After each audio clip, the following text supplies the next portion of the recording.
ॐ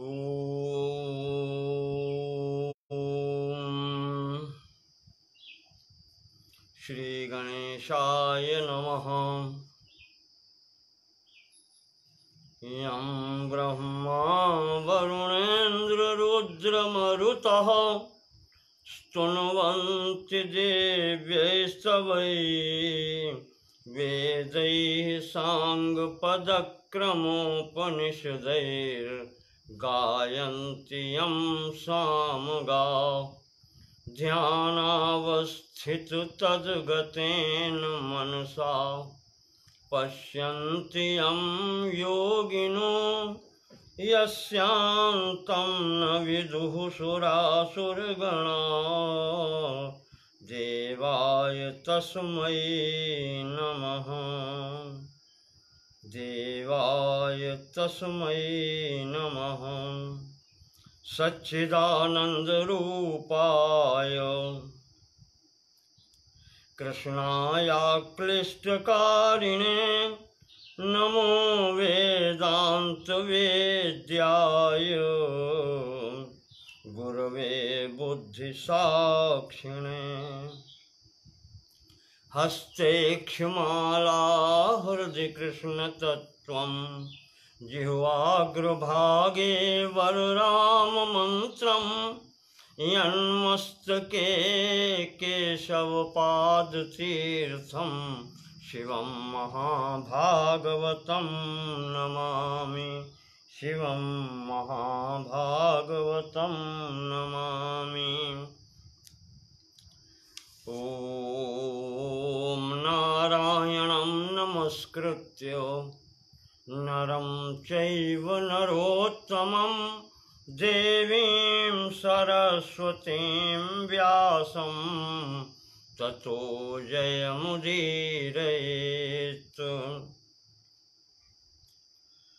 ॐ श्री परमात्मने नमः।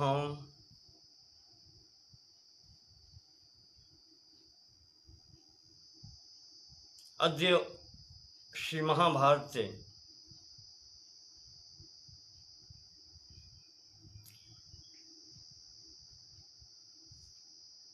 अहम अनुशासन पर्वस्य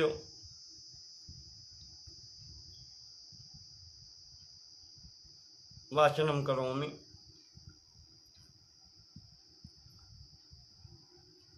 अद्य अस्य पर्वस्य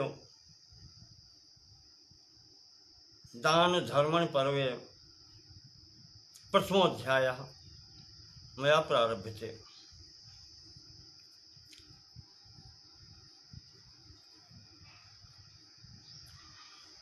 पूर्व संकल्प की आपूर्ति हेतु इस पंचम वेद के महाभारत के अन्य सब पर्वों की कथा हो चुकी है। केवल एक पर्व शेष रहा था, अनुशासन पर्व। इसलिए मैंने सोचा कि अब इसकी भी पूर्ति होनी चाहिए।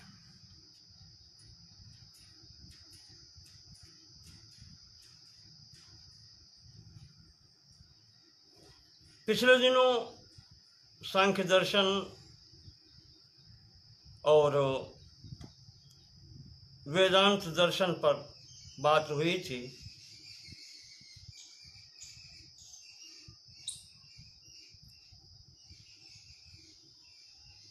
दोनों दर्शनों के संक्षिप्त रूप सांख्य कारिका पुस्तक तथा सदानंद योगेंद्र कृत वेदांत सार पुस्तक के वाचन के रूप में आपके समक्ष रखा था 36 भागों में, जिसमें 20 भाग सांख्य दर्शन के थे और 16 भाग वेदांत दर्शन के थे।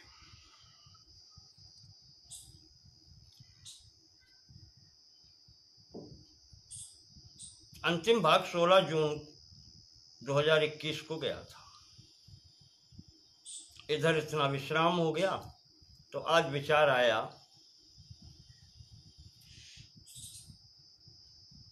कि अनुशासन पर्व को पढ़ना प्रारंभ किया जाए।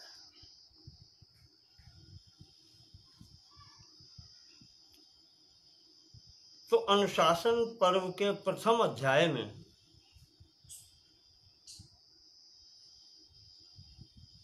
ये तो आपको ज्ञात ही है, क्योंकि मैं शांति पर्व इससे पहले दे चुका हूं 35 भागों में। तो वार्तालाप का क्रम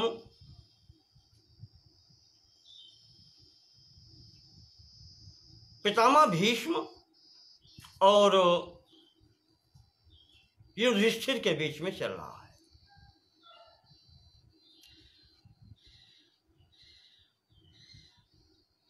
तीन 365 अध्याय शांति पर्व के या उससे अधिक, कुछ दक्षिणात्य प्रति से भी गीता प्रेस वालों ने लिए हैं। और अनुशासन पर्व में 168 अध्याय उत्तर भारतीय प्रति और दक्षिणी भारतीय प्रति से 17 अध्याय लिए गए हैं। कुल मिलाकर के इसमें 185 अध्याय का विषय है। ये दोनों पर्व पितामह भीष्म और राजा युधिष्ठिर के बीच जो बात हुई है उस विषय वस्तु से संबंधित है।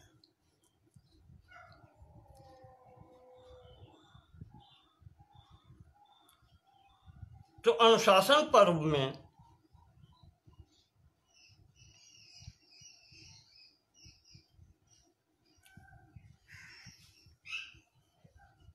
इसका एक भाग है दान धर्म पर्व।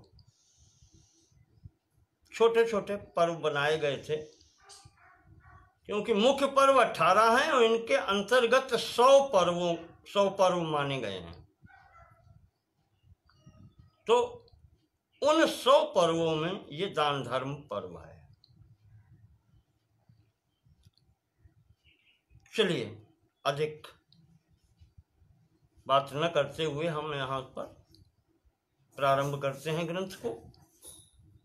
नारायणं नमस्कृत्य नरं चैव नरोत्तमं देवीं सरस्वतीं व्यासं ततो जयमुदीरयेत्।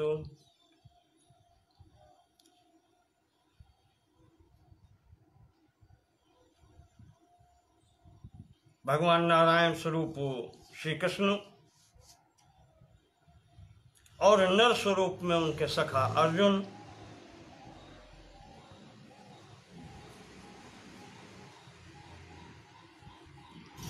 उन दोनों की लीलाओं को प्रकट करने वाली भगवती सरस्वती और इन सब का संकलन करके प्रस्तुत करने वाले भगवान वेद व्यास जी को प्रणाम करके उनकी अनुमति से अब हम इस पंचम वेद का के अनुशासन पर्व का पाठ प्रारंभ करते हैं। युधिष्ठिर उवाच। महाराज भीष्म से, पितामह भीष्म से युधिष्ठिर का प्रश्न है। समो बहुविधाकारः सूक्ष्म उक्तः पितामह न च मे हृदये शांति रस्ति श्रुत्वेदमीदृशम्। युधिष्ठिर कहते हैं कि पितामह, आपने बहुत प्रकार से हमें शांति प्राप्त करने के लिए, शोक से मुक्त होने के लिए विविध उपाय बताए हैं। बहुत से उपायों का वर्णन आपने किया है। फिर भी नच में हृदय शांति अस्ति, फिर भी मेरे हृदय में शांति नहीं हो रही। आपका उपदेश सुनकर के भी शांति नहीं हो रही।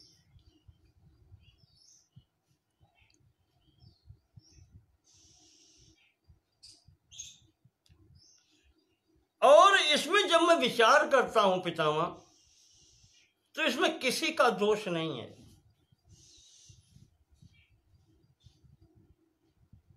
दोष तो मेरा ही है। आत्मकृत दोष से मैं पीड़ित हो रहा हूं।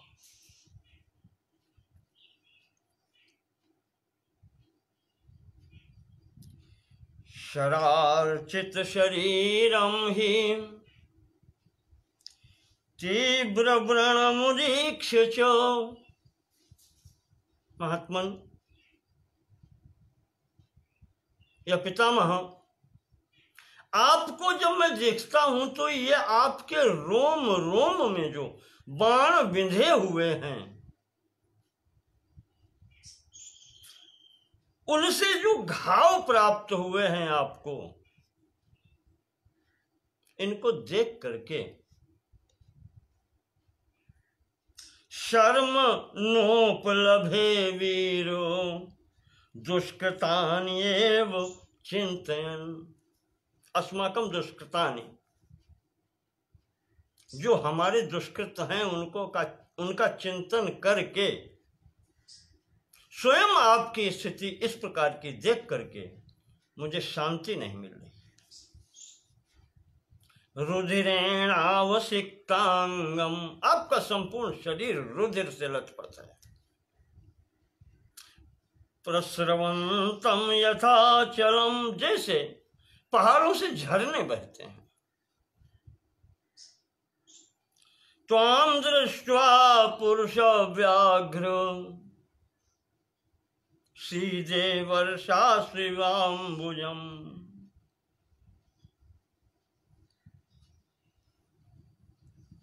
आपकी स्थिति देख करके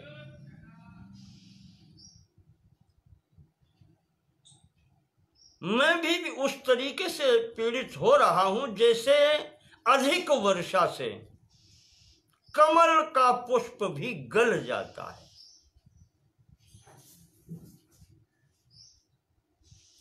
सीधे वर्षासु इव अंबुजम, बहुत वर्षा से जिस प्रकार से कमल कष्ट पाता है, गल जाता है, उसी प्रकार से मैं भी दुख पा रहा हूं। मेरे कारण ही आपकी ये स्थिति हुई है। मेरे मन में अगर इस राज्य की चाह न होती तो आपकी ये गति न होती।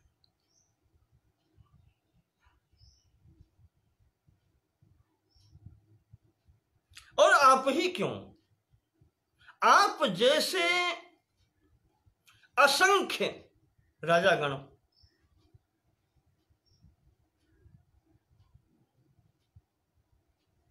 बांधवों के सहित तो पुत्रों के सहित तो मेरे लिए इस युद्ध क्षेत्र में मारे गए। मत कृते निधनम गता, मेरे कारण ही मृत्यु को प्राप्त हुए हैं।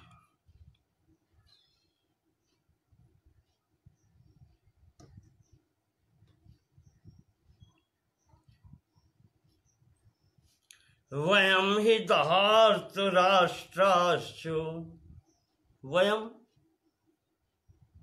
पांडवा धार्तराष्ट्राश्च धृतराष्ट्रपुत्रा दुर्योधनादि कालमन्युवशं गतः, काल के वशीभूत होकर के, क्रोध के वशीभूत होकर के, कृत्वा इदं निंदितं कर्म, ये निंदित कर्म हमें लोगों के द्वारा हुआ है। प्राप्स्यामः काम गतिम नृपो, अब हमारी कौन सी गति होगी, हम किस गति को प्राप्त होंगे, नहीं कह सकते इसको। इतना जघन्य कृत्य करके हमारी क्या गति होगी, किस दुर्गति को प्राप्त होगी, कौन बता सकता है।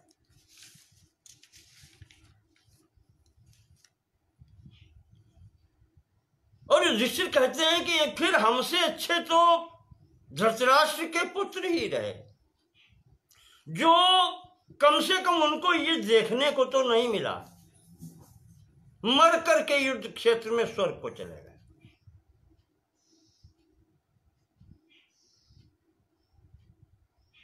ये सब दृश्य बाद के उनको देखने को नहीं मिले, इसलिए वो भाग्यशाली हैं।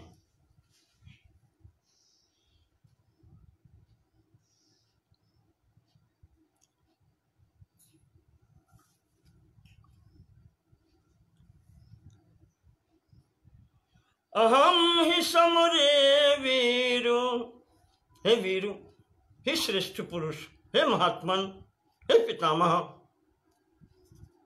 अगर उन सभी भाइयों की तरह मैं भी युद्ध क्षेत्र में मार डाला गया होता, गमितः शत्रुभिक्षयम्, शत्रुभिक्षयम् गमितः, अगर मैं भी उस युद्ध क्षेत्र में शत्रुओं के द्वारा मार डाला गया होता,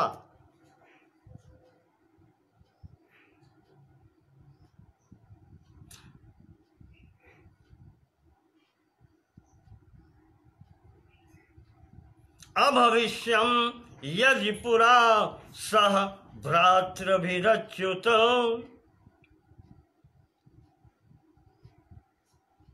सत्य धर्म से कभी न च्युत होने वाले महात्मन, अगर हम सब भाई भी वहां पर इस तरीके से मार डाले गए होते, न त्वामेवं सुदुःखार्तम अद्राक्षम सायकार्दितम, तो आज मुझे या हम सबको आपका ये स्वरूप हमारे बाणों से आप जो दुख पा रहे हैं वो कम से कम हमको देखना तो न पड़ता।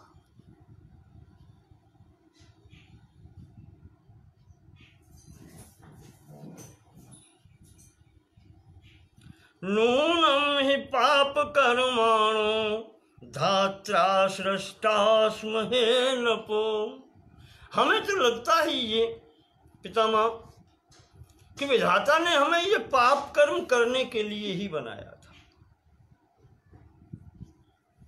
सृष्टा ने ही, मेरी सृष्टि ही पाप कर्म करने के लिए की। अन्यस्मिन्नपि लोके वै यथा मुच्येम किल विषात् तदा तथा प्रसादि माम राजन मम चेदिच्छसि प्रियम, मम चेद इच्छसि प्रियम, अगर आप मेरा प्रिय करना चाहते हैं तो ऐसा उपदेश दीजिए, ऐसा मार्ग बतलाइए जिससे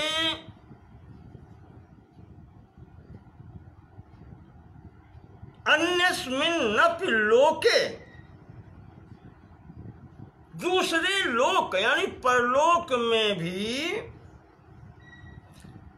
यथा किल्बिषात् मुच्येम, इस पाप से छुटकारा मिल जाए मुझे। कैसे छूटेंगे?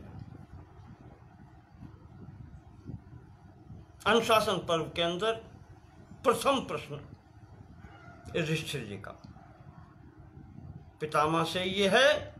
अब पितामह प्रारंभ करते हैं। भीष्म उवाच, भीष्म जी कहते हैं कि राजन युधिष्ठिर, परतंत्रम कथम हेतुम आत्मानं अनुपश्यसि, कर्मणां हि महाभाग सूक्ष्मं हि एतद् अतीन्द्रियम्।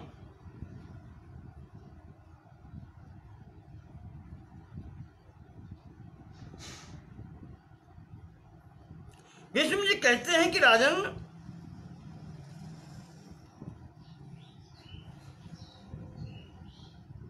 परतंत्रम कथम हेतुम, तुम तो परतंत्र हो,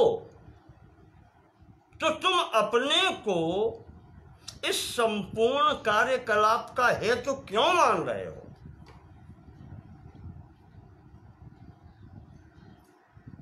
अब युधिष्ठिर देखते हैं कि मैं परतंत्र हूं। भीष्म जी कहते हैं कि हाँ राजन, यहां सभी परतंत्र हैं। कैसे?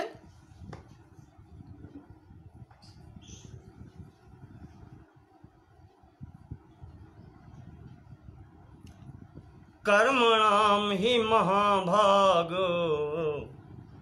सूक्ष्मम ये तद अतीन्द्रियम। कहा कर्मों की गति जो है बहुत सूक्ष्म है,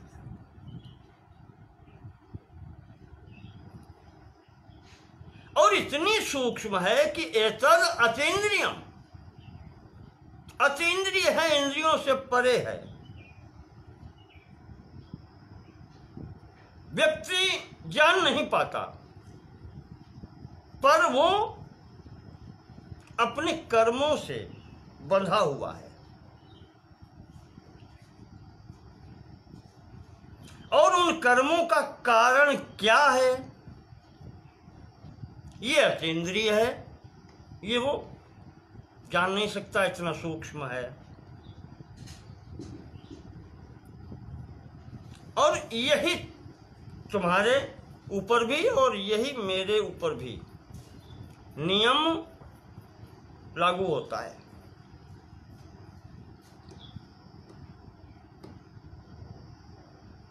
विष्णु जी कहते हैं कि अत्राप्य उदाहरणतीमं इतिहासम पुरातनम। कहा इस संबंध में एक पुराना इतिहास उदाहरण के रूप में महात्माओं ने बतलाया है, वही मैं तुमको बतलाता हूं। ऐसा उदाहरण दिया जाता है, संवादम मृत्यु गौतम्यो काला लुब्धक पन्न गई। कहा ये 5 लोगों के बीच में संवाद है। मृत्यु गौतमी नाम की एक ब्राह्मणी, लुब्धक यानी बहेलिया, काल, काल जो है संपूर्ण प्राणियों का कलन करने वाला, और पन्न गई, पन्नग सर्प। कहा इन 5 के बीच में जो संवाद हुआ है वो मैं तुम्हें सुनाता हूं।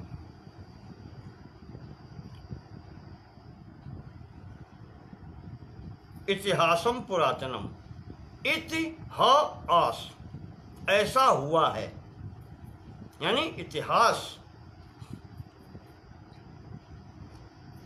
वो मैं सुनाता हूं। गौतमी नाम कौन्तेय स्थविरा शम संयुता। एक गौतमी नाम की ब्राह्मणी थी, स्थविरा, बूढ़ी थी, वृद्धा थी, और शम संयुता, शांत रहती थी।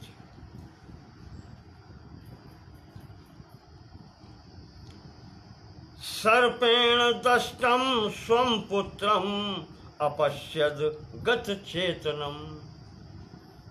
एक बार उसके पुत्र को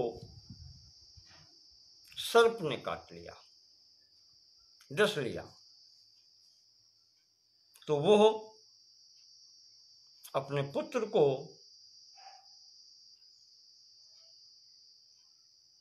मृत अवस्था में देखती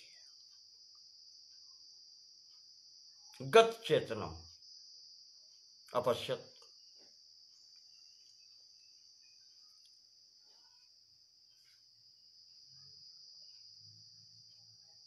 उसी समय अथतम स्नायुपाशेन बद्ध्वा सर्वम अमर्षितः, उस सर्प को स्नायुपाश से, चमड़े के कहें उसको, पाश से, रस्सी से क्रोधपूर्वक लुब्ध को अर्जुन को नाम गौतम्याः समुपानयत। वृद्धा को जब दुखी देखा तो एक अर्जुनक नाम का बहलिया था, लुब्धक था, व्याध था, उसने उस सांप को अपने पास में बांध करके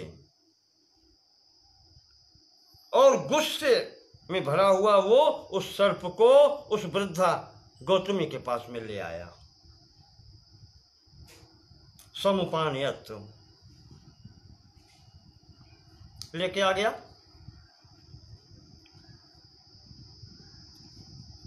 और कहने लगा कि इसने तेरे पुत्र को डसा है तो मैं इसको पकड़ के लाया हूं। हे वृद्धे, तुम ये बतलाओ कि इसका वध मैं कैसे करूं? इसको तो दंड मिलना ही चाहिए।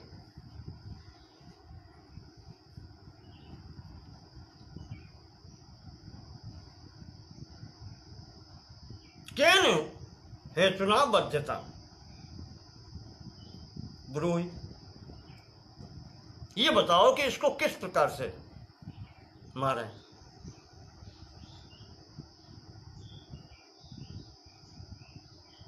इसी ने तुम्हारे पुत्र को डसा है, बताओ तो इसे हम आग में डालें या इसके टुकड़े टुकड़े करें? इसने तुम्हारे बालक को डस लिया है, तुम्हारे बालक को मार डाला है, इसलिए अब इसे जीने का अधिकार नहीं है। ऐसे वो कहता है ब्राह्मणी के समक्ष।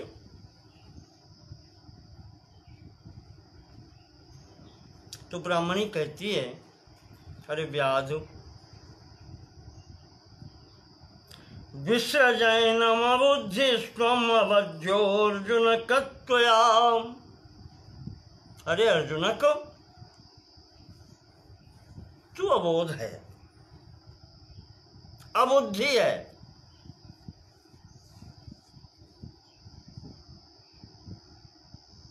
छोड़ दे इसको, छोड़।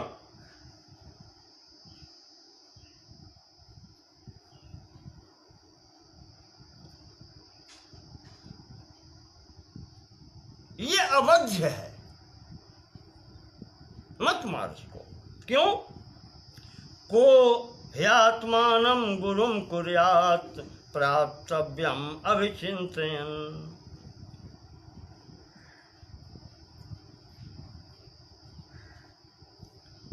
कौन व्यक्ति को ही आत्मानं गुरुं कुर्यात्, आत्मानं गुरुं, जो उसको भोग प्राप्त हुए हैं, कर्म फल प्राप्त हुए हैं, उससे अधिक कौन कर सकता है? कहने का तात्पर्य कि पूर्व कर्म वश ही इसने ऐसा किया है और ये दंड मुझे प्राप्त हुआ है, उसका अतिक्रमण कौन कर सकता है?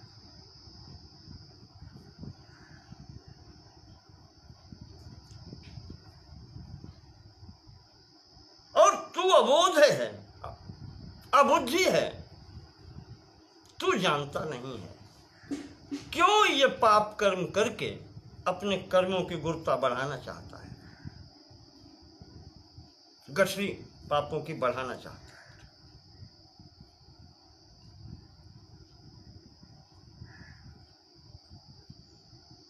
प्लवन्ते धर्म लगवो लोकेम भसि यथा प्लवाओ, मज्जन्ति पाप गुरवः शस्त्रम स्कन्नमिवोदके।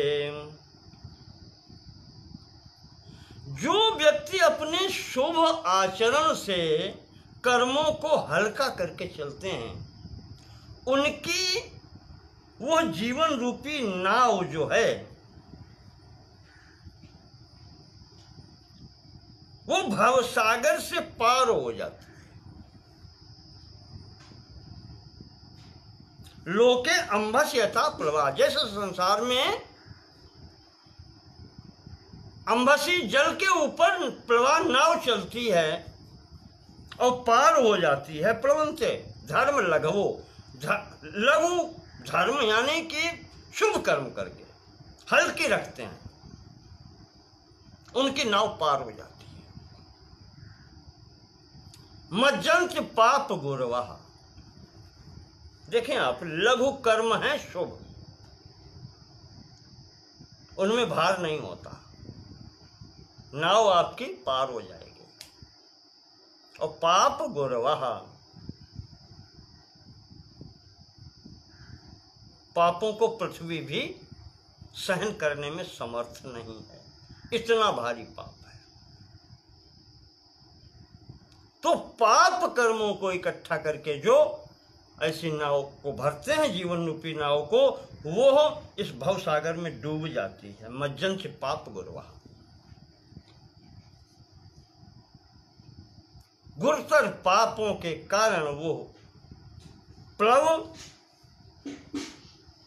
डूब जाती है, नाव डूब जाती है। हत्वा चैनम नाम सहसा स्यादयम में,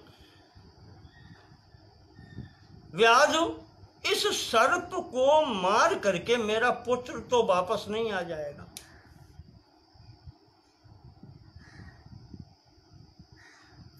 जीवत्यस्मिन् कोत्ययः स्यादयं ते, और सर्प अगर जीवित बना रहेगा तो इससे तुम्हारी कोई हानि भी नहीं।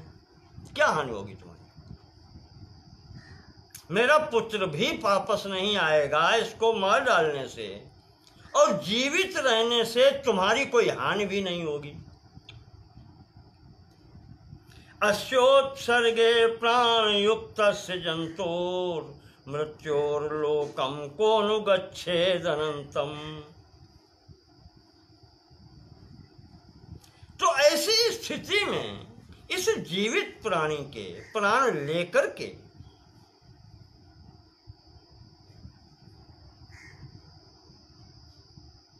कौन चाहेगा कि वो यमराज के लोक में जाए, नरक में जाए? सीधी सी बात है।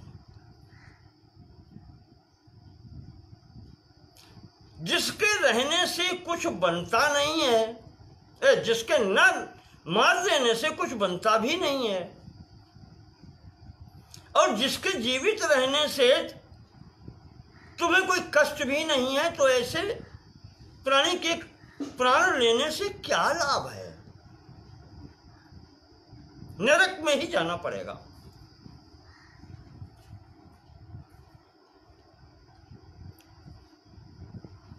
तो बहलिया कहता है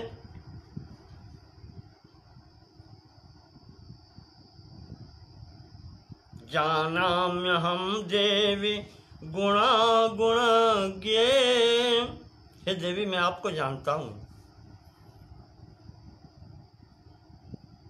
आप गुण भी जानती हैं अवगुण भी जानती हैं।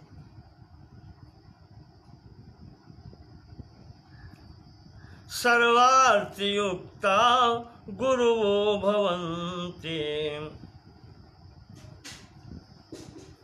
और ये भी जानता हूं कि सर्वार्थयुक्ता गुरुवो भवन्ति। हमारे यहाँ वृद्ध पुरुष चाहे जो कोई कष्ट में हो उसको देख करके स्वयं दुखी हो जाते हैं।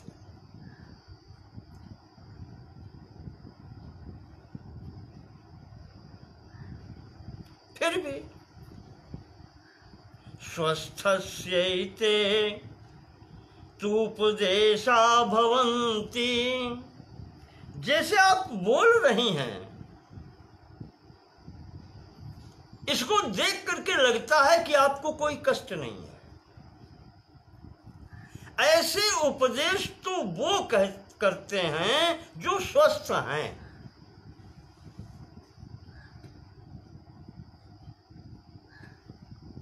तस्मात् क्षुद्रम सर्पमेनं हनिष्ये। तो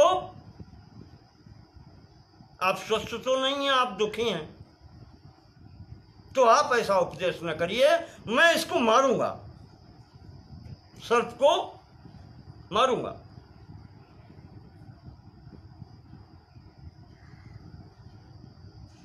ये उपदेश तो ऐसे लोगों के लिए हैं जो स्वस्थ हैं, जिन्हें कोई कष्ट नहीं है।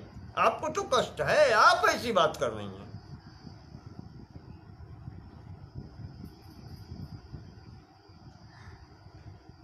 क्षमार्थिनः कालगतिं वदन्ति। लुब्धक कहता है, व्यास कह रहा है, क्षमार्थिनः, जो शांति चाहने वाले हैं, वो कहते हैं कि ये काल की गति है, ये तो होते ही रहता है, प्राणियों का आना जाना लगे रहता है। सद्यः शुचम त्वर्थविदस्त्यजन्ति।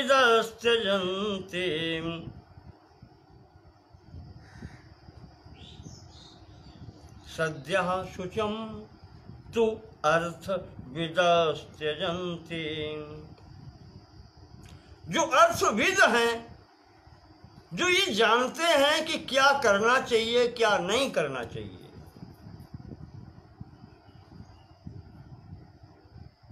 सद्यः शुचम त्यजन्ति। कथम, कैसे? तुरंत शोक का नाश कैसे होता है? बदला लेकर के।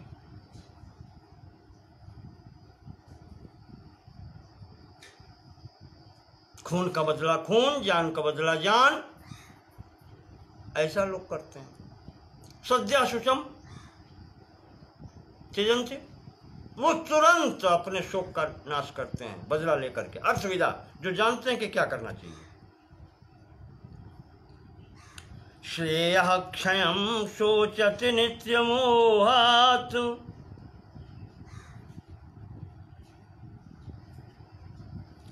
और जो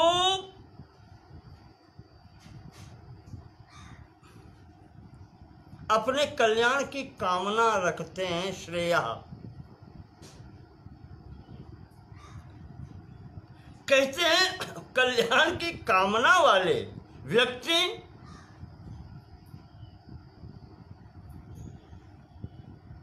मोहवश दूसरे प्राणी के प्राण नहीं लेते और स्वयं जीवन भर उस दुख में जलते रहते हैं।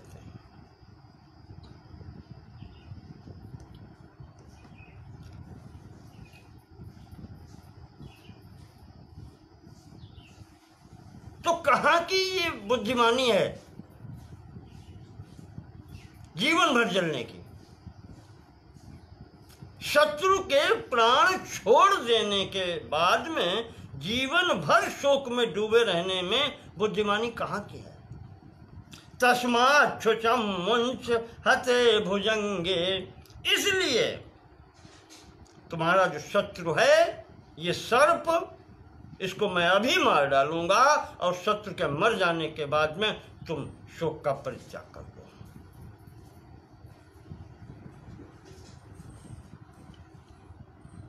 तो गौतमी कहती है, ब्राह्मणी कहती है कि लुब्धक,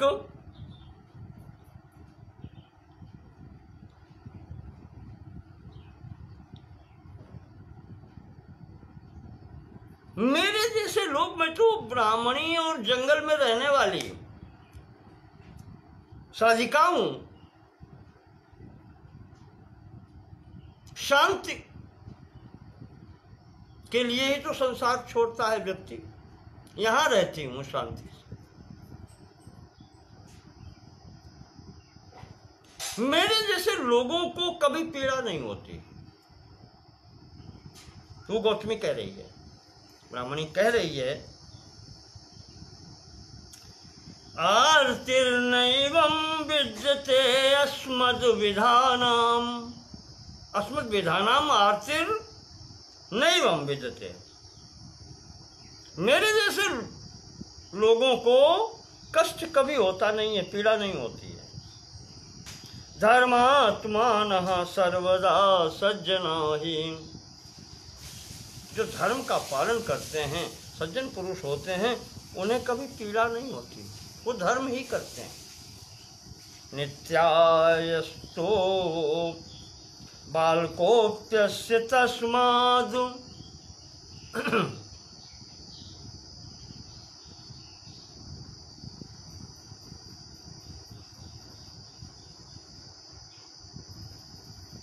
ईशेनाहं पन्नगस्य प्रमाथे।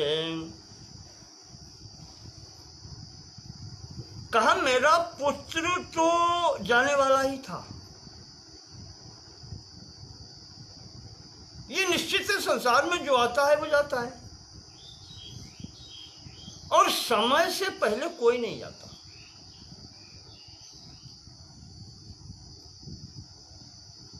तो उसे तो जाना ही था, वो तो मरने वाला था, मर गया। ईशे नाहम, मैं कोई ईश्वर थोड़े हूं, इस संपूर्ण सृष्टि को चलाने का अधिकार थोड़े ही मेरा। तो मुझे इस सर्प को मारने का या मारने की आज्ञा देने का क्या अधिकार है? क्या मैं ईश्वर हूं? जीवन मृत्यु देने वाली हूं मैं, या मैं यमराज हूं, दंड देने वाली, यमन करने वाली? नहीं, तो मैं कौन होती हूं इस सर्प को मारने की आज्ञा देने अथवा मारने वाली? न ब्राह्मणानाम कोपोस्ति। अरे मैं ब्राह्मणी हूं। ब्राह्मण का तो प्रथम ही गुण है कोप न होना, क्रोध न होना। कुतः कोपाच्ययातनाम। तो जब क्रोध ही नहीं है तो क्रोध से दूसरे को यातना देने का प्रश्न ही नहीं उठता। और क्रोध से यातना दोनों को मिलती है, जिस पर किया जाता है उसको भी मिलती है, जो करता है उसको भी यातना मिलती है। तो ऐसा काम क्यों किया जाए? मार्दवात् क्षम्यताम साधो। इसलिए तू भी मृदुता का आश्रय ले और छोड़ इसको। मुच्यता में से पन्नगः, छोड़ दे इस सर्प को। प्राण लेना उचित नहीं है इसके।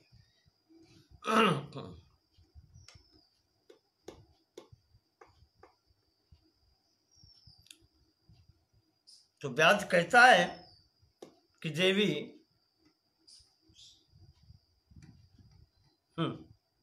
हत्वा लाभाश्रेयेवाव्ययः स्यात्, लभ्यो लाभः स्यात् बलिभ्यः प्रशस्ता। कहा इसको मार डालने से बहुतों को लाभ होगा, पता नहीं कितनों को अभी और काटेगा। ये लाभ है जो आप कह रहे हैं। क्या लाभ होगा इसको? ये लाभ है, सामने दिखाई पड़ता है, बहुतों का भला हो जाएगा।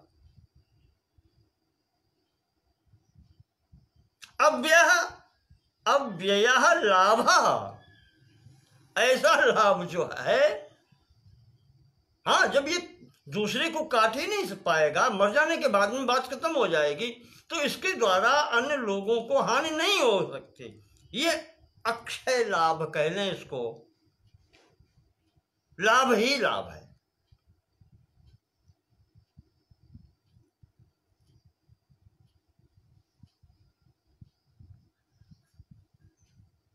लभ्यो लाभः स्यात् बलिभ्यः प्रशस्तः।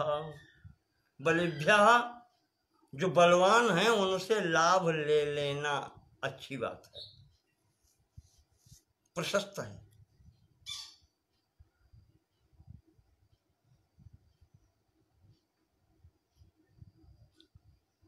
कालालाभो यस्तु सत्यो भवेतु। काल से जो लाभ होता है वो सच्चा लाभ है। कम से कम मृत्यु तो नहीं होगी ना। श्रेयो लाभा कुत्सितेस्मिन् ते स्यात्। और ये कुत्सित जीव जो है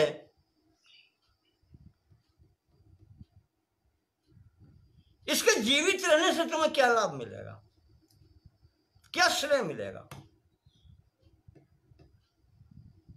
और इसके न रहने से बहुतों को लाभ मिलेगा।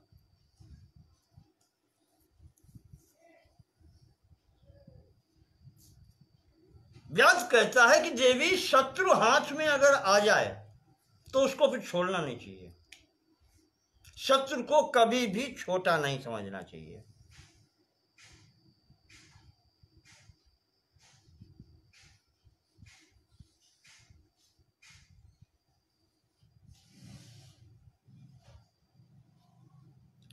तो गौतमी कहती है कि व्याध शत्रु को पकड़कर उसको मार डालने से कानो प्राप्तिर्गृह्य शत्रुम निहत्य। जब शत्रु को पकड़ लिया, बांध लिया और फिर उसको मार डाला तो क्या प्राप्ति हुई?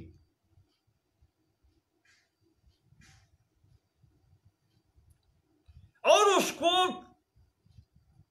बांधे रखने से, उसको न छोड़ने से कौन सी कामना की सिद्धि हो जाती है?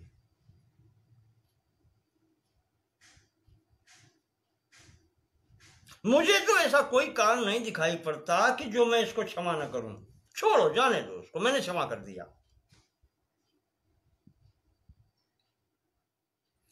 तो वो लुब्धक कहता है कि नहीं ब्राह्मणी, ऐसा मत कहो, तुम इसको छुड़ा करके दूसरे लोगों पर संकट बढ़ा रही हो।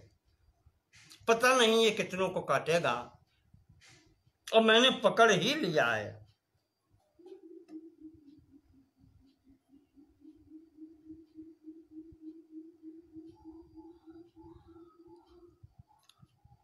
तो ऐसा मत करो। धर्म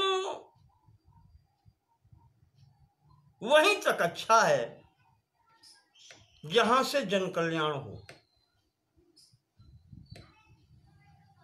और शत्रु जो सबका अहित ही करने वाला है, ऐसे शत्रु को पाकर के भी छोड़ देना कोई बुद्धिमानी नहीं है।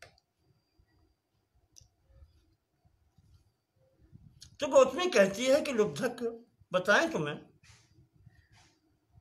नास्मिन् हते पन्नगे पुत्र को में। ब्राह्मणी कहती है कि लुब्धक, व्याध, अर्जुनक, इस सर्प ने मेरे पुत्र को नहीं मारा है।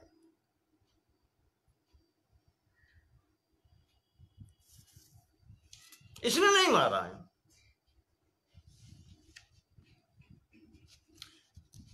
और इसके मर जाने से मेरे पुत्र को प्राणों की प्राप्ति हो जाएगी, ये भी असंभव है। ये तो हो नहीं सकता।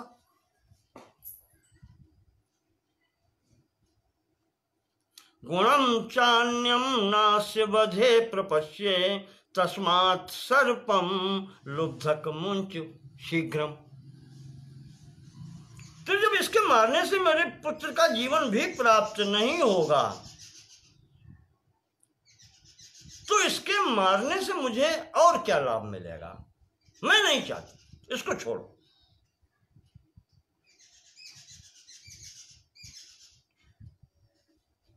लुब्धक कहता है, व्यास बोला, मारा देवी, अगर ऐसा होता तो इंद्र वृत्तासुर को क्यों मारते? क्या आवश्यकता पड़ी थी? छोड़ देते। वृत्रम हत्वा देवराट श्रेष्ठभाग वही। वृत्तासुर को मार करके ही देवराज इंद्र श्रेष्ठ भाग, श्रेष्ठ पद के अधिकारी हुए, इंद्र हुए।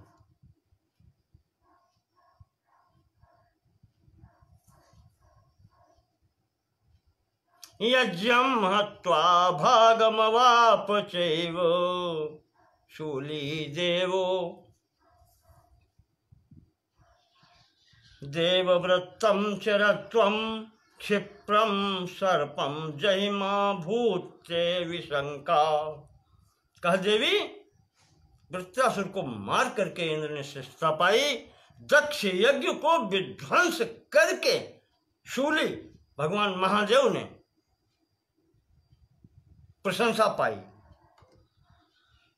तो ये तो देवताओं का आचरण है और देवाचरण करना चाहिए। तो मार डालो, अब शत्रु फंस गया है। तो भीष्म जी कह रहे हैं कि युधिष्ठिर इस प्रकार से उन दोनों के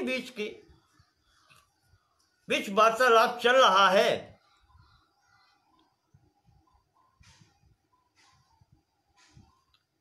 वो सुनता हुआ वो सर्प जो बंधा हुआ है गले से, बड़े कष्ट से सांस ले पा रहा है, वो सर्प बोलता है, कहता है, कौन अर्जुनक दोषोत्र विद्यते मम बालिशो। है बालिश, जड़ कह लें, अबोध कह लें, अबोध व्याध, इसमें मेरा दोष क्या है? अस्वतंत्रम ही माम,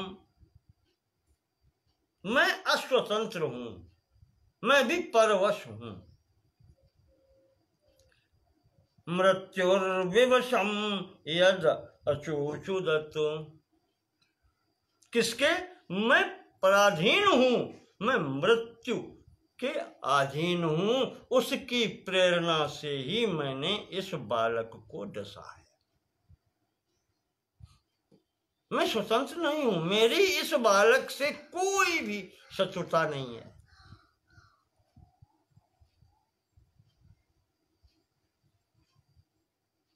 और व्याज, अगर तुम अपराध मानते हो तो फिर मेरा अपराध क्या है? उस कराने वाले का अपराध मानो, जिसने मुझसे ही कराया है।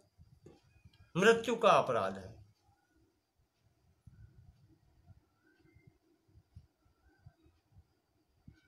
व्यास कहता है कि कुछ भी हो, कार्य तूने किया है, फल तुझे भोगना पड़ेगा। कोई कुछ कहे, प्रेरक कोई क्यों न हो, कार्य तूने किया है, दंड का भागी तू बनेगा, तू अपराधी है।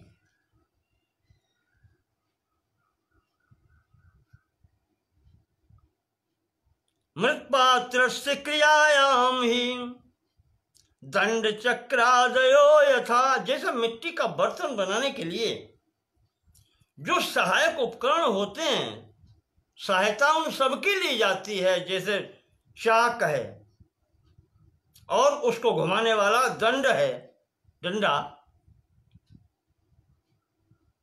कारणत्वे प्रकल्प्यन्ते तथा त्वमपि पन्नगो।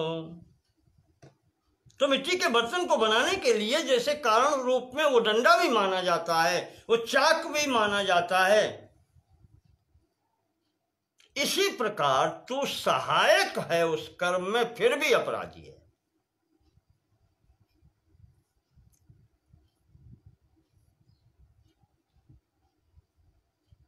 अकिलविषी चापि में बध्या, जो पापी है वो मेरे द्वारा वध योग्य है। अकिलविषी चासि पन्नग, और तुम पापी हो, तुमने पाप किया है। आत्मानम कारणम यत्र, अब तू भी कह रहा है कार्य तो तू नहीं किया, ये तो तू स्वीकार ही कर रहा है। किसी ने कराया है पर फिर भी तूने किया है, ये तो तू स्वीकार कर ही रहा है। तो अपराधी तो तू है, स्वयं कह रहा है, स्वीकार कर रहा है, तो बद्ध है।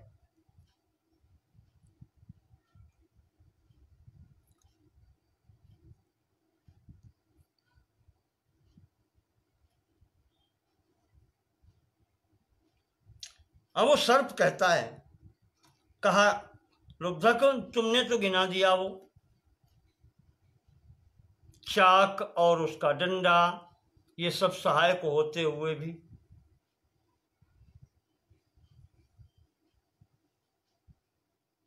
ये भी कारण है प्रयोजन की पूर्ति में, यानी घड़ा बनाने में वो चाक, वो डंडा, ये सब सहायक हैं। तो यहां पर संदेह को सिद्ध कर दिया तुमने।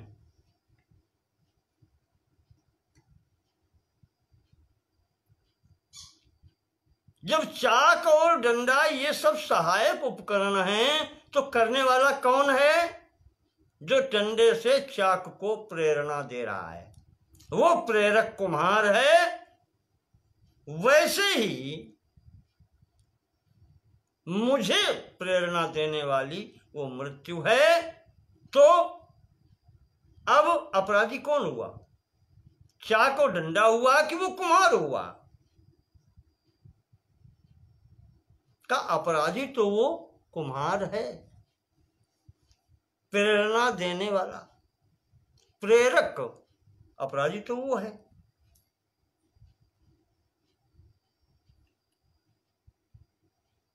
और अगर तुम मुझे दे रहे हो तो जितने भी सहायक, चाहे उपकरण हो, चाहे प्राणी हो, वो कोई भी हो, फिर उस अपराध में सम्मिलित तो सभी हैं। फिर सभी अपराधी हैं, फिर एक अकेले को क्यों?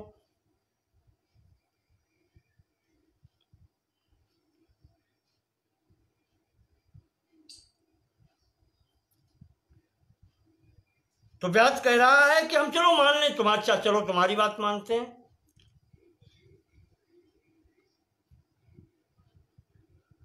कारणम यदि न स्यात् वै न कर्ता स्यास्तुमप्युत। न तुम कारण हो न तुम कर्ता हो, चलो मैंने ये भी मान लिया। पर सम्मुख देख रहे हैं कि विनाश कारणम तुम चो, इस बालक की मृत्यु के कारण तो तुम ही हो, सम्मुख दिखाई पड़ रहा है।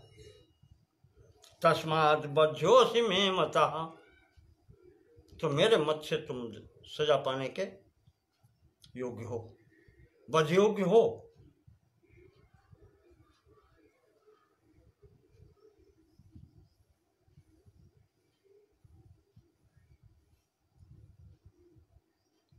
और तू जो दे रहा है तर्क मुझे, चाक और डंडा ये दोषी नहीं है, वो कुम्हार दोषी है, और फिर कहता है कि सभी दोषी हैं जब सब आए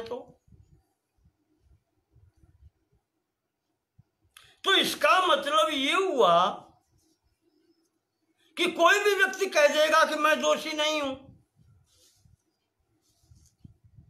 गोस्वामी जी की एक चौपाई आती है, उर प्रेरक रघुवंश विभूषण, जय क्षण जस रघुपति चाहे तई क्षण सो तस होय। तो फिर तो कोई रह ही नहीं गया अपराधी संसार में, फिर कोई अपराधी है ही नहीं, फिर तो स्वर्ग नरक की व्यवस्था सब व्यर्थ है।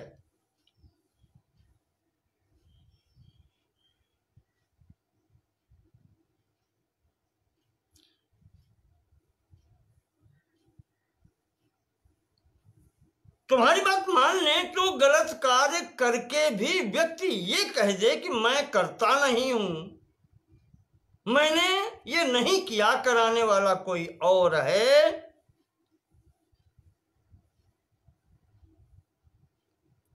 तब तो फिर दंड व्यवस्था ही बिगड़ जाएगी। फिर राजाओं की और न्याय करने वालों की या न्यायालयों की जरूरत क्या रह गई? प्रत्येक व्यक्ति कह देगा कि मैंने नहीं किया, वो तो परमात्मा कराता है। तो सर्प कहता है कि व्याध कार्याभावे क्रिया न स्यात्,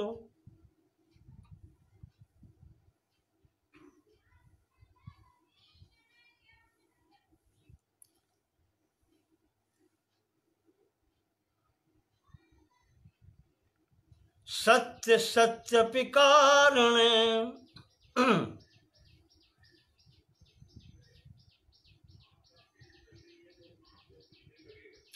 कार्याभावे क्रिया न स्यात्, सत्य असत्य अपि कारणे तस्मात् समयस्मिन् हेतु में वाच्यो हेतुर्विशेषतः।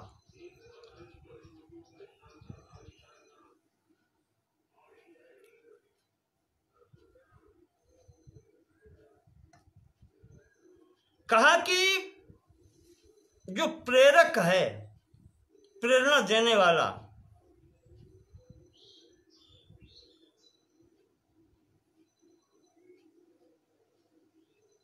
वो हो या ना हो, सत्य असत्य अपि कारणे,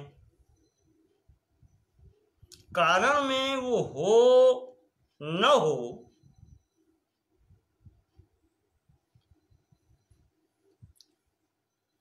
तब भी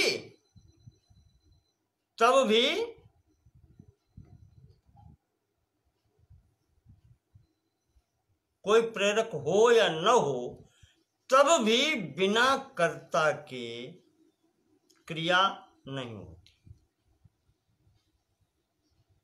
और कार्याभावे क्रिया नास्ति, क्रिया न स्यात्। और अगर कार्य हुआ नहीं है तो इसका अर्थ यह है कि क्रिया भी नहीं हुई है।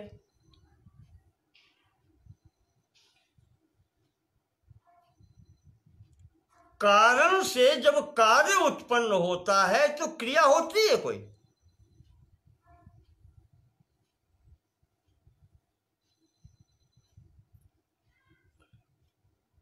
कारण से कार्य होने पर ही क्रिया होती है।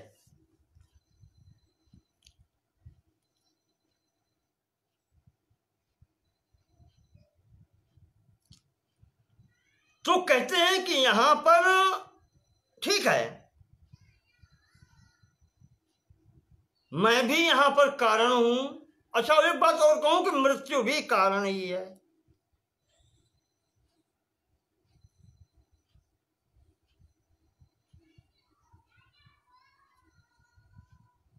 तो मृत्यु ने ही तो मुझे यहां लगाया है। अगर उसने न लगाया होता तो मैं क्यों करता?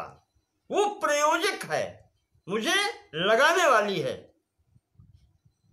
मुझसे बलवान है, तो दोष उस पर जाना चाहिए।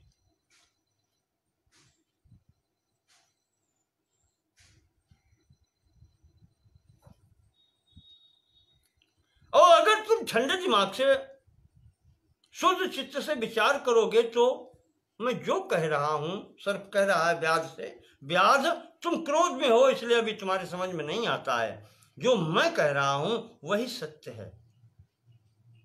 अपराधी वो है जिसने मुझे प्रयोग किया है। डंडा और चाक अपराधी नहीं है। अपराधी है तो वो कुम्हार है जो डंडा और चाक का प्रयोग कर रहा है।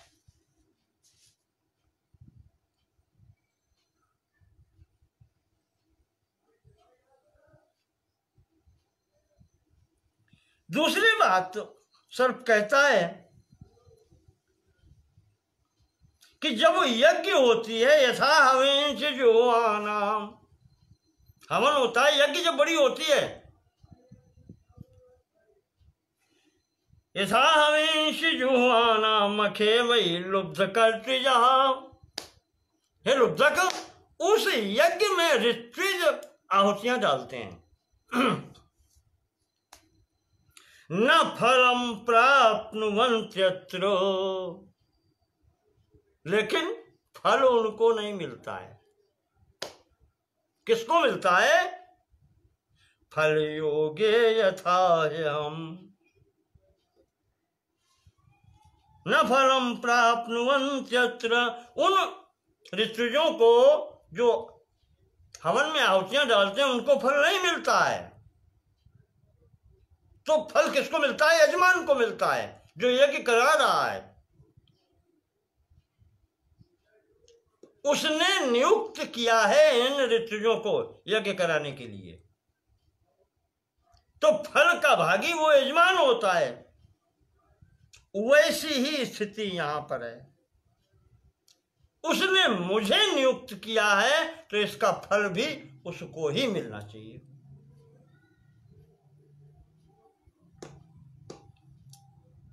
इतनी गंभीर बात हो गई। अब मृत्यु घबराई और वो भी आकर के वहां खड़े हो गई।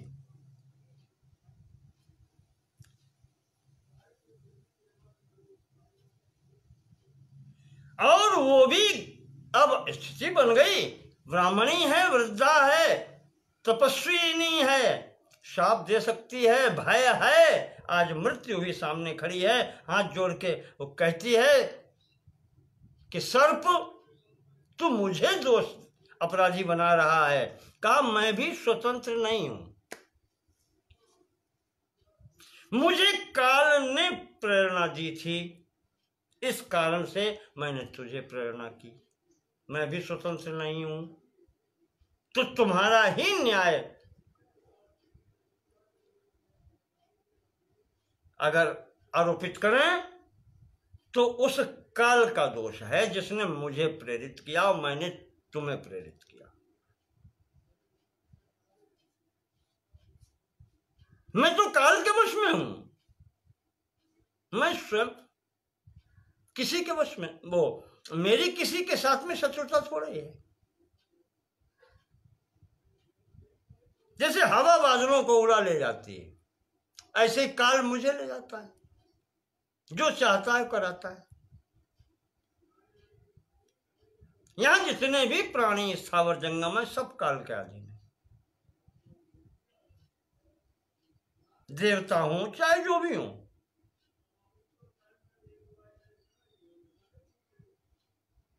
पृथ्वी जल तेज वायु आकाश, देवता इत्यादि जो भी है यहां पर, ये सब काल की द्वारा रचे जाते हैं, उसके ही वश में होते हैं।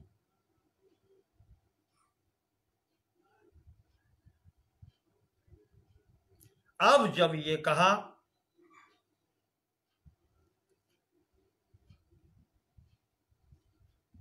कि जब काल की प्रेरणा से मैं हूं तो मुझे भी दोषी बना रहा है, फिर दोषी तो भी तो है, अपने को छुड़ा करके मुझे दोषी बना रहा है। तो मैं किसी के वश में हूं, तो न्याय यहां भी तो होना चाहिए।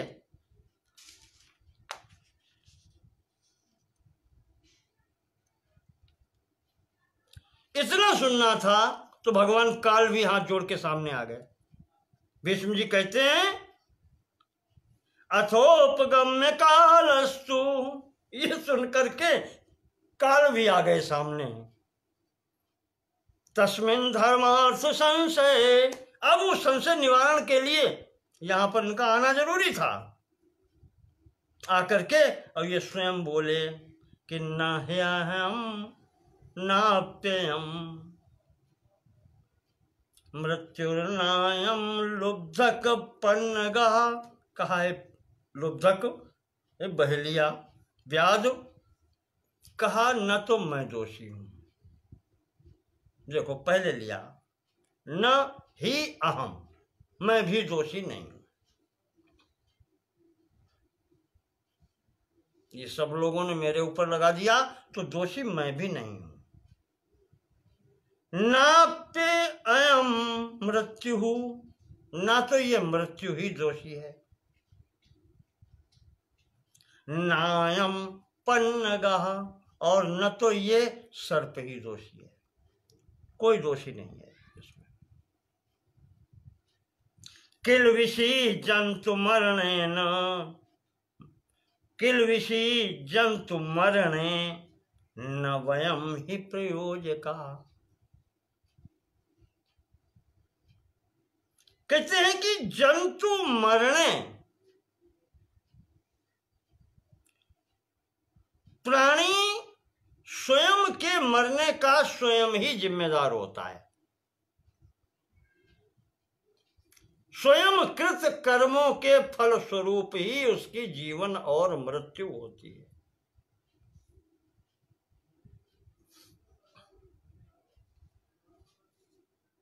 न वयम ही प्रयोजका, और जितने भी हम प्रयोजक लोग हैं, जो ये कोई भी दोषी नहीं होते।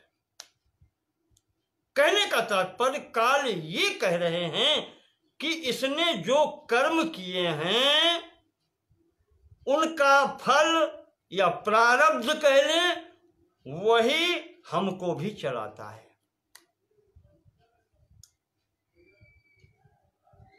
अकरोद यदयम कर्म, इस बालक ने जो कर्म किए हैं पहले से, तन्नोर्जुनक चोदकम, अर्जुनक व्याध, वो कर्म ही हमें प्रेरणा देते हैं, हमें धक्का देते हैं कि तुम ऐसा करो।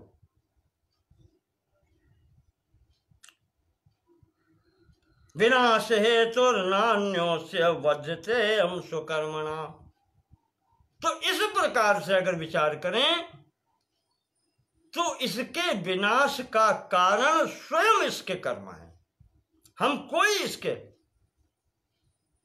शत्रु नहीं है।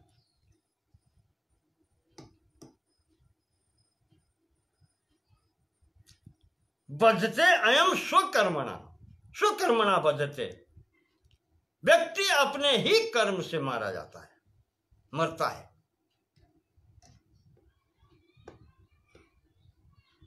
हम सब लोग जितने भी, वयम सर्वे कर्म वशा वयम, यहां पर जो भी है सभी अपने कर्मों के वश में है। कोई भी स्ववश नहीं है, सब परवश।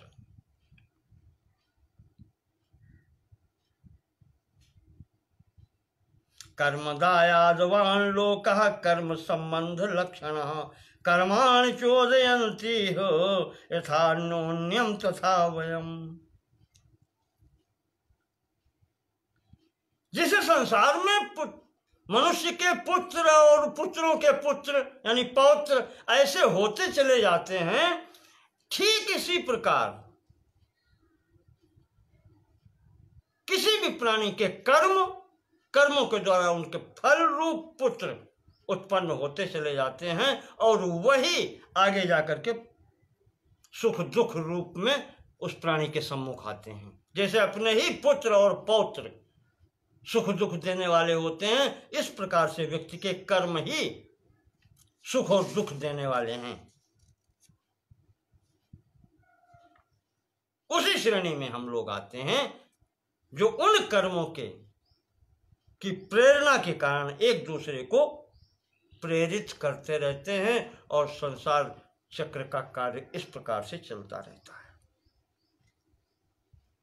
जैसे कुम्हार मिट्टी के छोटे छोटे टुकड़े करके, लोजे बना करके, गोल बना करके और उनसे बर्तन बना लेता है जो चाहता है, ठीक उसी प्रकार से कोई भी प्राणी, कोई भी मनुष्य, वो अपने कर्मों के रूप में जो मिट्टी एकत्र करता है उसके द्वारा ही वो अपने, कहना चाहिए कि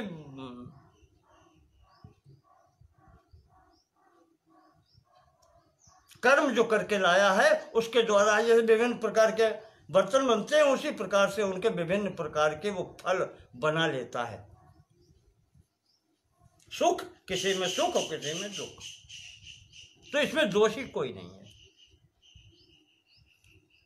जैसे कभी धूप फिर छाया, फिर धूप फिर छाया, ये क्रमबद्ध चलता रहता है। तो कर्म फिर उनका फल, फिर कर्म फिर उनका फल, इस प्रकार से चलता रहता है। और ये कर्म जो है एक दूसरे से संबंध होते रहते हैं, कोई उसकी ओर ध्यान ही नहीं देता है और ये चक्र चलता रहता है। तो काल कहते हैं कि इसमें कोई दोषी नहीं है, न तो मैं दोषी हूं, न मृत्यु दोषी है, न ये सर्प दोषी है, और व्याध तुम भी दोषी नहीं हो, न ये ब्राह्मणी दोषी है। यह बालक जो है इसके कर्म ही इसकी मृत्यु में दोषी हैं, और कर्म किसके हैं? स्वयं इसके ही कर्म है। तो ये शिशु जो है, ये बालक जो है, वो स्वयं ही अपने कर्मों से मृत्यु को प्राप्त हुआ है, कोई दोष नहीं है इसमें। तस्मिन् तथा ब्रुवाण, तो भीष्म जी कहते हैं युधिष्ठिर, इस प्रकार से ब्राह्मणी गौतमी नृपो, ये जो वार्तालाप हुआ है, तो उस ब्राह्मणी को भी ये विश्वास हो गया कि हाँ, किसी की कोई गलती नहीं है, व्यक्ति अपने किए हुए का ही फल पाता है।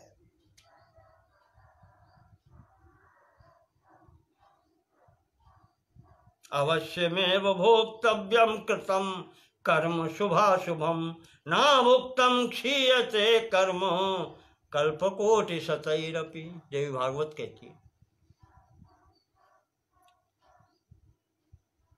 तो उसको भी, ब्राह्मणी भी सोचती थी, अब पहले रो रही थी, इसलिए ज्ञान तो था पर रो रही थी, बालक मेरा है, पुत्र मेरा है।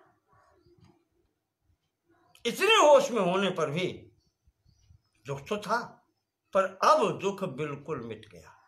कहा कोई दोषी नहीं है, बालक के स्वकृत कर्म ही जीवन और मृत्यु के जिम्मेदार होते हैं, वही जीव स्वयं अपनी मृत्यु का दोषी है। तो गौतमी कहने लगी कि लुब्धक, अब तो इसे छोड़ दो,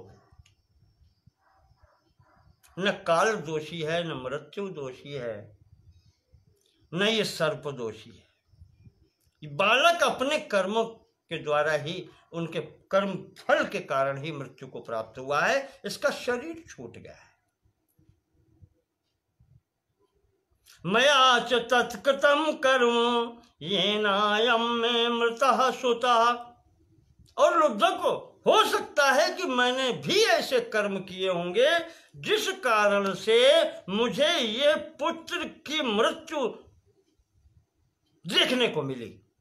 मेरे भी तो कर्म होंगे उस प्रकार के, जिसने अपनी पुत्र की मृत्यु को सन्मुख देखा है। कौन माता चाहेगी कि अपने पुत्र की मृत्यु अपने सन्मुख देखे?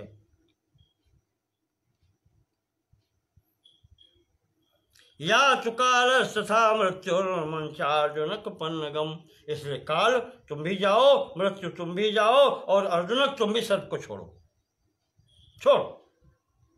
इस प्रकार से ब्राह्मणी कहती है, भीष्म जी कह रहे हैं युधिष्ठिर, इस प्रकार से जब ये स्थिति देखी तो उस व्याध अर्जुनक ने सर्प को छोड़ दिया, सब अपने अपने स्थान को चले गए, और इधर गौतमी का भी शोक दूर हो गया, अर्जुनक व्याध ने भी ये सब वार्तालाप सुना, उसका भी शोक दूर हो गया।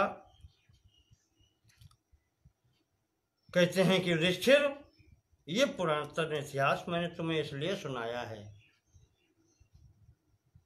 कि यहां पर जो भी है काल कर्म गुणाधीनो, काल कर्म और स्वभाव उसके सब बंधे हुए हैं।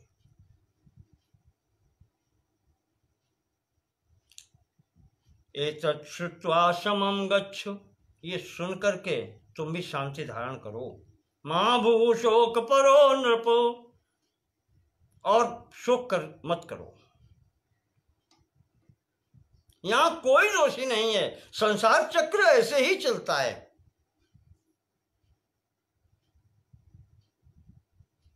सुकृत कर्म के आधार पर ही यहां पर संपूर्ण सृष्टि चलती है।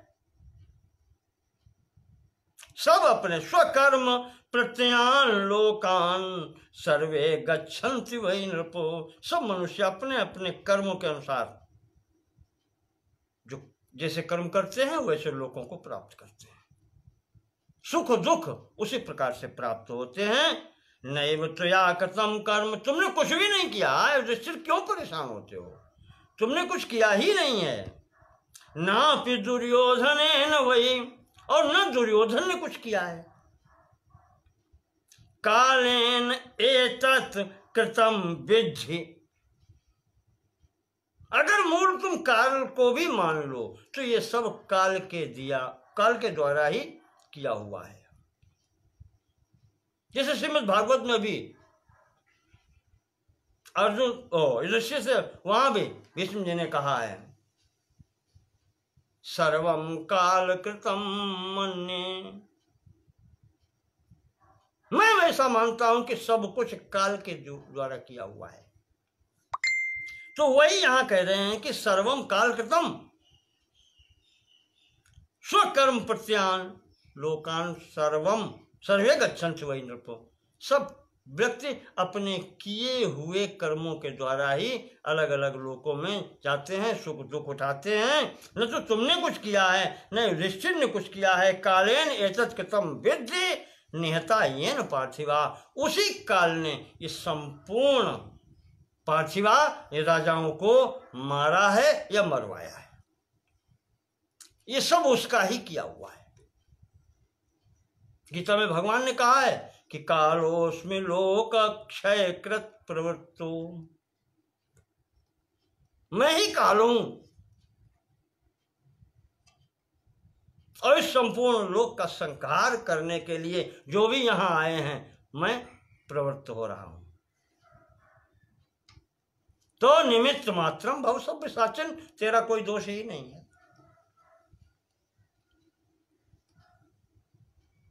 वही भीष्म पितामह जी बता रहे हैं कि ये सब कालकृत है, तुमने कुछ नहीं किया युधिष्ठिर और न दुर्योधन ने कुछ किया है। ये राजा लोग यहाँ मारे जाने थे, काल का चक्र था, उसने सब कराया।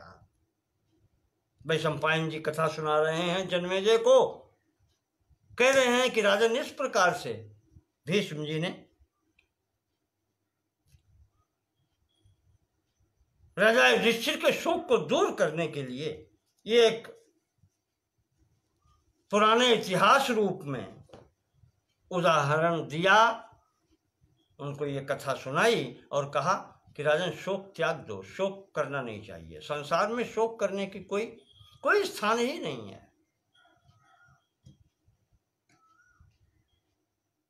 शोक वहां होता है जहां कोई अनहोनी होती है, अनहोनी होती नहीं, होनी होए सो होए।